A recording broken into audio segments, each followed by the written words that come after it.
ایک یہ سوال کیا تھا بہن نے کہ سنا ہے کہ فجر کی نماز کے بعد سونا نہیں چاہیے، لیکن اس باوجود سخت کوشش کے پھر بھی نیند آ جائے تو کیا حکم شرع ہوگا؟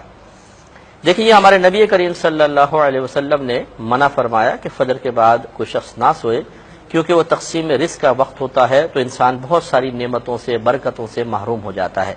لیکن ایسا نہیں ہے کہ یہ منع کرنے میں اتنی شدت ہو کہ کوئی سو جائے تو وہ گناہ گار ہوگا۔ بعض چیزیں ایسی ہیں کہ شریعت اس کو ناپسند تو کرتی ہے، لیکن اس کے کرنے والے کو گناہ گار قرار نہیں دیتی ہے۔ ایسا کوئی عمل جس کو شریعت ناپسند کر رہی ہو لیکن کرنے والا گناہ گار نہ ہو، مکروہ تنزیہی کہلاتا ہے۔ تو فجر کی نماز کے بعد سو جانا مکروہ تنزیہی ہے، یہ بھی اس صورت میں کہ جب کوئی عذر نہ ہو۔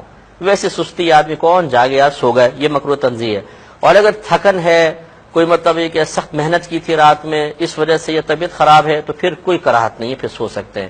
اس میں تھوڑا سا کلام مزید کروں گا لیکن ایک چھوٹے سے بریک کے بعد۔ فجر کے بعد حتی الامکان نہ سوئیں، یہ بہتر ہے، لیکن اگر طبیعت خراب ہے، کوئی بیمار ہے، یا رات میں سخت کام کیا تھا، یا رات میں دیر سے سوئے تھے، اب فجر میں اٹھے تو پھر دوبارہ نیند کا سخت غلبہ ہے، اور بعض اوقات ایسا بھی ہوتا ہے کہ ڈیوٹی وغیرہ پر جانا ہے، اگر اتنی دیر تک جاگے رہے تو پھر ڈیوٹی پہ فرق پڑ جاتا ہے۔ یہ جیسے بچے ہوتے ہیں، یہ ان کو فجر کا ہمیں عادی یقیناً بنانا چاہیے۔ بچے فجر کے لیے اٹھتے ہیں، اب اسکول بھی جانا ہے، اب اگر ان کو فوراً نہ سلایا جائے تو پھر ایسے عادی ہوتے ہیں بچے کہ پھر وہ نیند پوری نہیں ہوتی اور اسکول میں جا کے جھونکے لیتے ہیں کلاس میں۔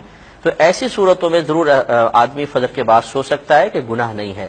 ہاں، بغیر کسی عذر کے سونا یہ مطلب تھوڑا سا بے برکتی لاتا ہے، یہ رزق سے محرومی ہو سکتی ہے، اس اعتبار سے کہ اس میں برکت کم ہو جائے گی۔ اس لیے فجر کے بعد اگر جاگنے کا موقع ملے تو جاگیں، لیکن جاگنے کا مطلب یہ نہیں ہے کہ نماز پڑھی اس کے بعد ایسے بیٹھے ہوئے ہیں یا کوئی فضول گفتگو کر رہے ہیں، بلکہ ذکر الہی کرنے کا حکم ہے کہ جب تک سورج طلوع نہ ہو جائے انسان وہیں بیٹھ کر ذکر الہی وغیرہ کرتا رہے تو بہت ہی برکت